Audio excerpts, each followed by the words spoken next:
Dark Africa, my home, a land associated with strange, weird, and superstitious activities. I was one of her witch doctors. My story started many years ago in the little town of Makama in Sierra Leone, a small settlement on the Big Bend of Africa's west coast. Makama was similar to most villages in this section of Africa. Our round houses were crudely constructed with mud walls and grass roofs.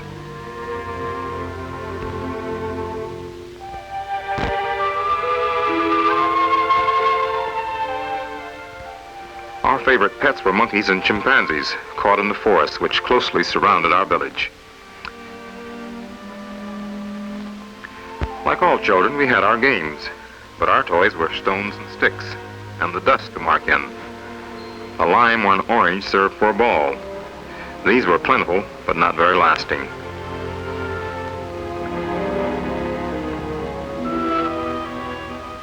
The rainy season lasted 6 months each year.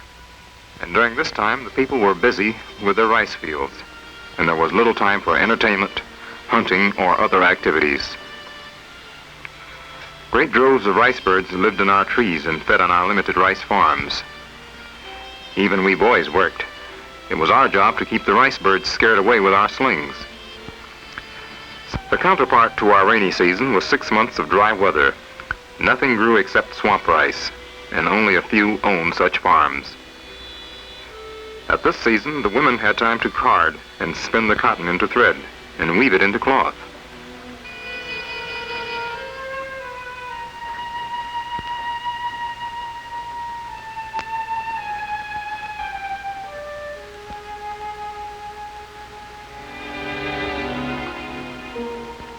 Even the elderly men of our village could help by sewing the strips of cloth together when it had been woven. The girls must pound out the rice and assist their mothers in the general duties around the house. Palm wine gathering and many other duties were cared for during this period of the year.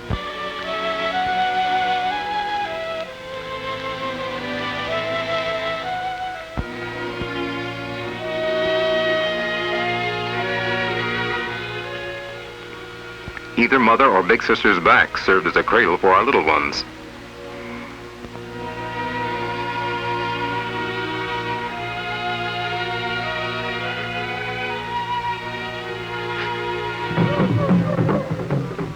The dry season also was the time for drums and dancing, especially at night, when the full moon lighted the jungle.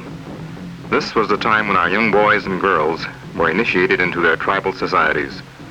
A time of gaiety and singing, a time when the whole village came alive to join the festivities.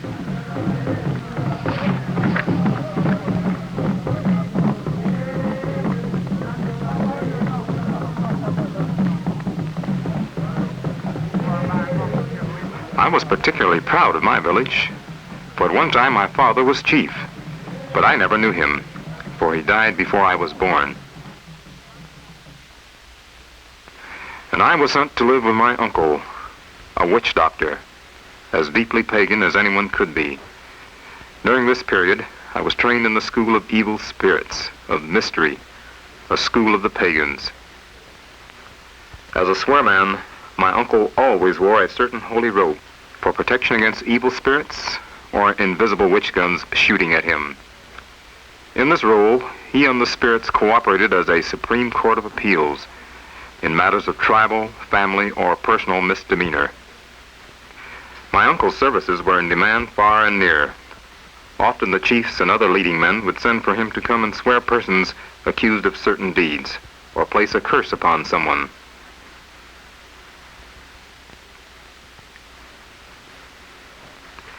It was my duty to accompany him to the various places that sent for his services. I carried his basket of evil medicines, medicines which supposed spiritual significance in the double world. According to custom, he first presented himself to the chief and stated the reason for his visit. Then, the town crier proclaimed the swearing of this matter. This gave the accused an opportunity to confess his guilt before the witch doctor placed the dooming curse.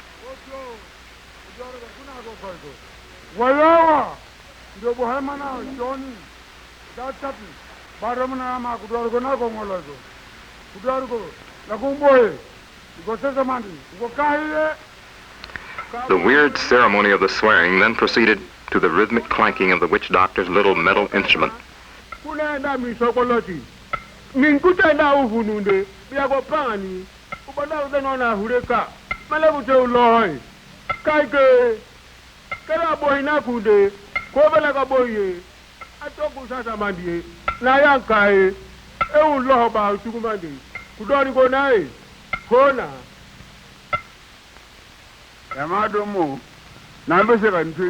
The trial then went forward. Sometimes it was a matter between the accused and the accuser, as in the case of Wusu, the cow thief. Having denied any guilt, he was brought before the witch doctor to swear his innocence, and, in token, to eat the mysterious bread or mixture. Then my uncle would address the spirits thus: "O spirits, you have heard this man's oath. You have seen him eat the bread. If he is not guilty, let no harm come to him by this curse. If he is guilty, cause this curse to follow him wherever he goes. May it not fail until it finds him, grips him, and kills him. So let it be." Months passed by. Wusu became violently ill. He knew the spell of the curse had no time limit. He also knew that having eaten the bread, confession was the only way to escape the curse if he was guilty. And he was guilty.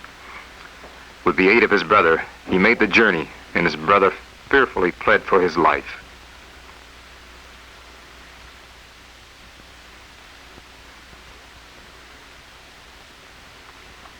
At first, my uncle refused.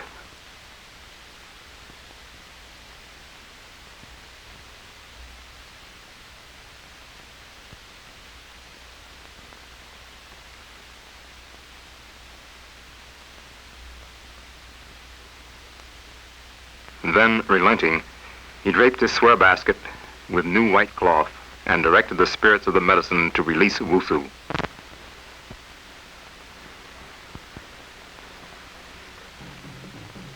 The rapid, almost instant recovery of Wusu was cause for great rejoicing in his village. His neighbors celebrated with a dance. Wusu lost no time in making amends with the cattle owner and the tribal authorities.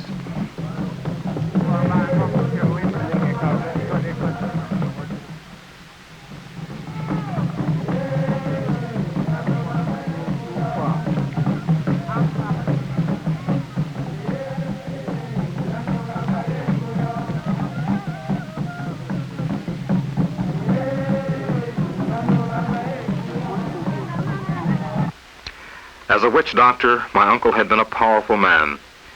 He became the center of great mystery. His services brought to him great riches, power, and influence. But death comes even to witch doctors.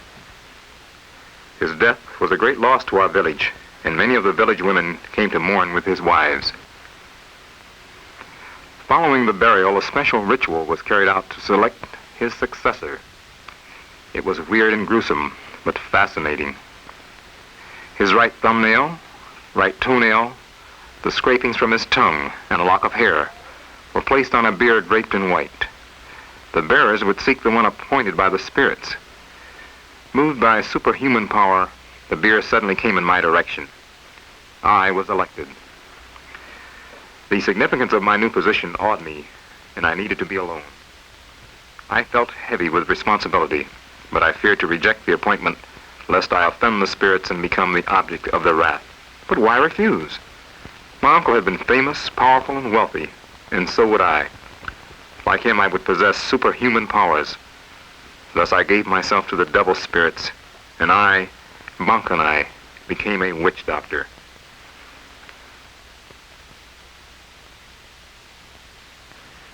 Soon I began to travel from place to place and swear the accused in various courts. My curses were powerful and fatal. The monetary rewards were handsome.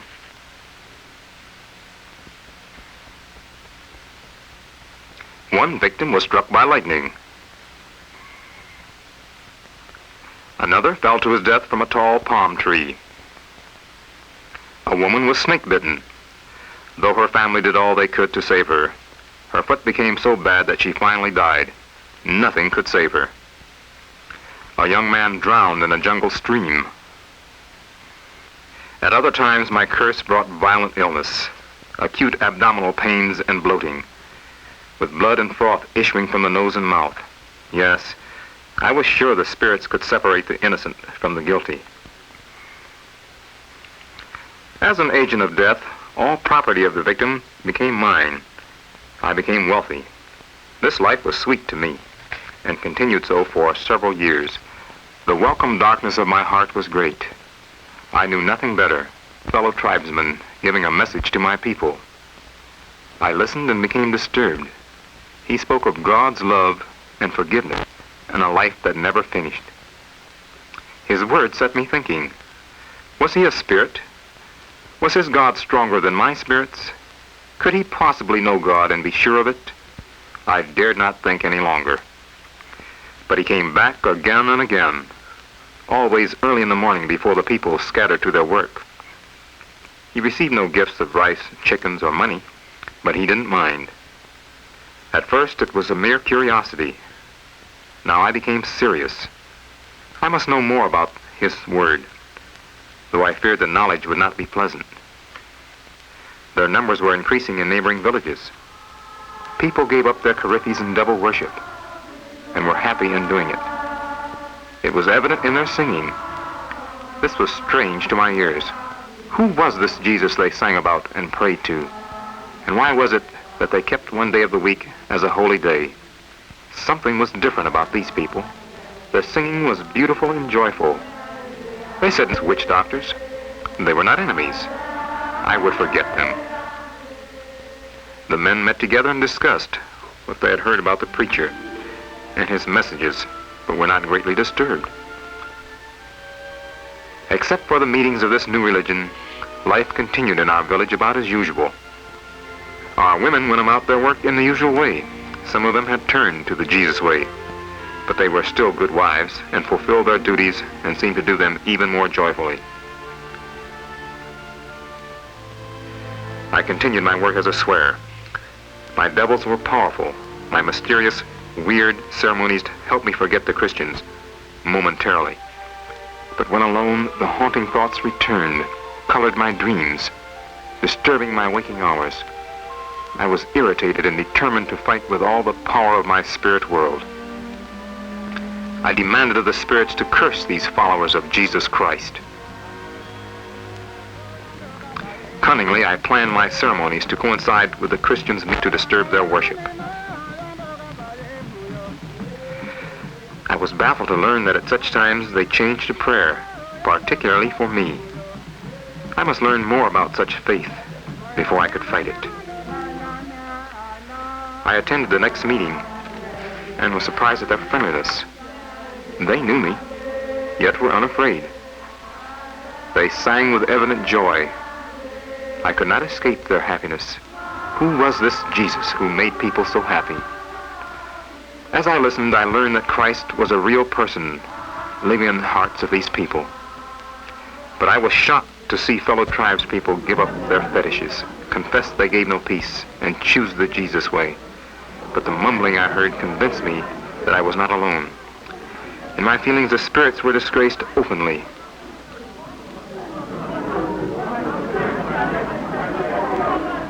That day I returned to my village, shaken by the things I had seen and heard. As the days wore on, I paid many visits to that meeting place of the Christians. My sleep became restless. Even the food I ate had lost its taste, and I wondered if I was coming down with a sickness or being punished by the spirits of the basket. The pastor's words kept returning. Jesus will live inside your heart and start a new life for you. I was satisfied with my life. Could it be I needed a new one? Fear and indecision filled my heart. What about the power of my spirits? My dignity and pride failed, and I was left alone. My thoughts were jumbled and strange. To make my thoughts unbearable, I saw them burn their fetishes, denouncing them as empty and meaningless. They openly declared themselves to be followers of this Jesus way. They were denouncing the traditional beliefs of our society. What would the devil spirits do?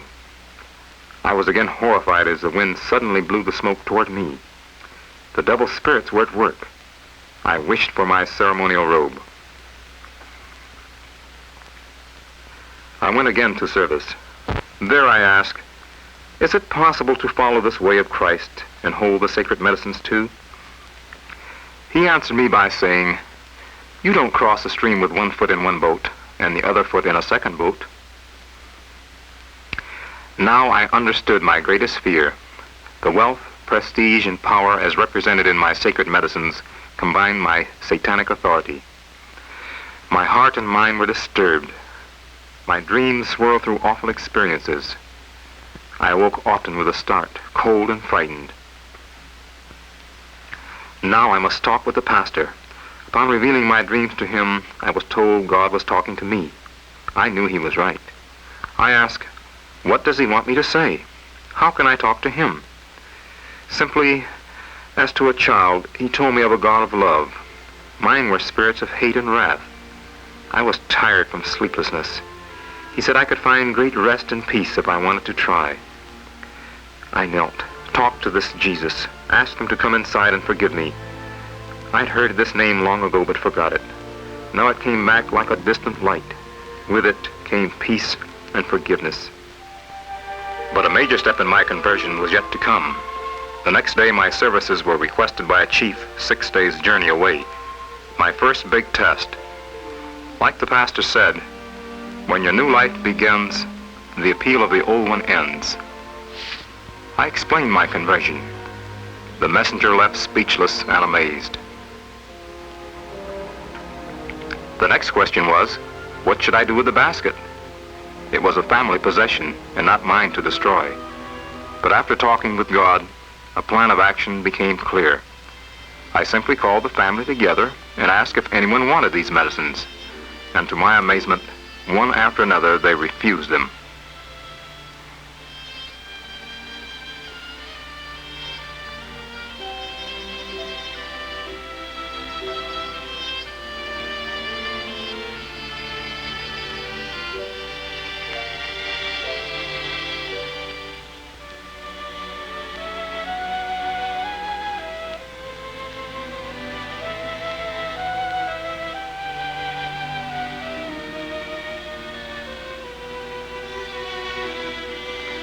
The next morning, my son and I went into the jungle and buried the basket. It's probably disintegrated by now. To my knowledge, such a thing had never happened among my people before.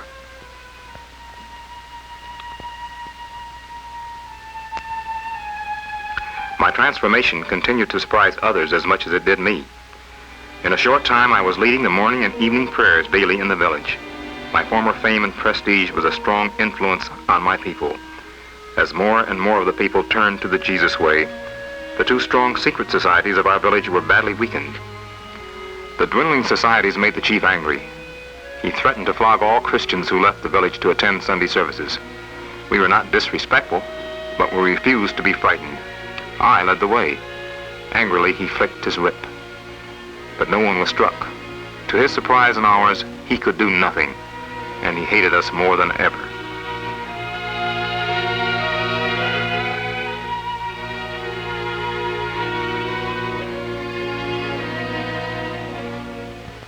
Later, we secured one of the houses in our village as a place to worship. This was a matter of great concern to the village elders. They went immediately to the chief and reported us, saying we were going to disgrace the spirits right in the village, and great evil would come upon all the people.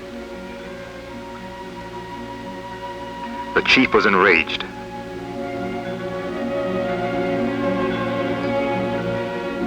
While we were assembled in our meeting house, the chief and his councilmen approached the house with intent to kill. Strangely, they told us later, an invisible wall stopped them, and they turned back. Even the great anger of the chief seemed to melt, and we were left undisturbed.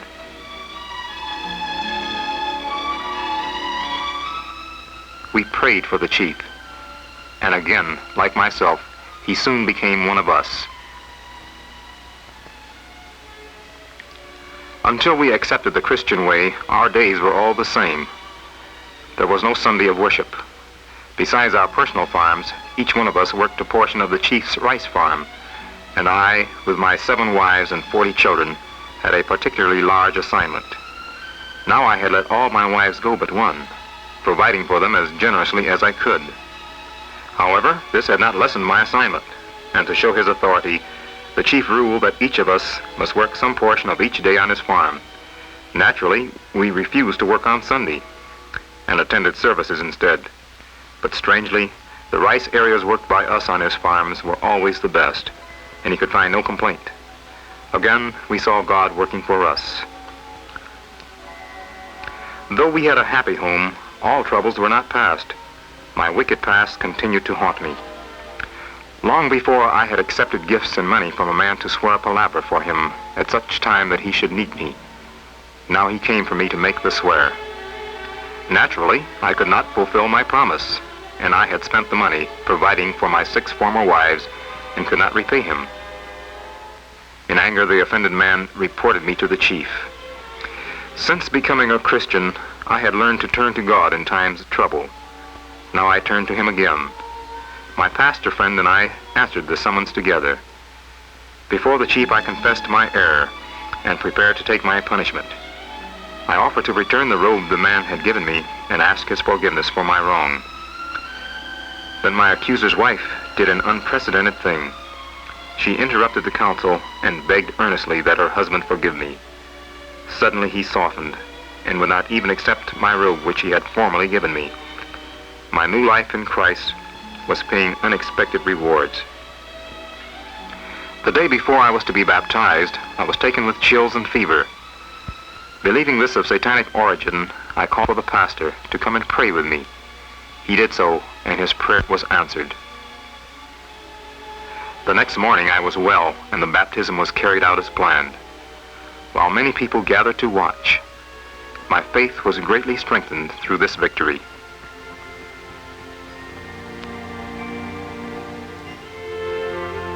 In time, our meeting house became too small to accommodate our increasing attendance, and I proudly announced that we would build a larger place.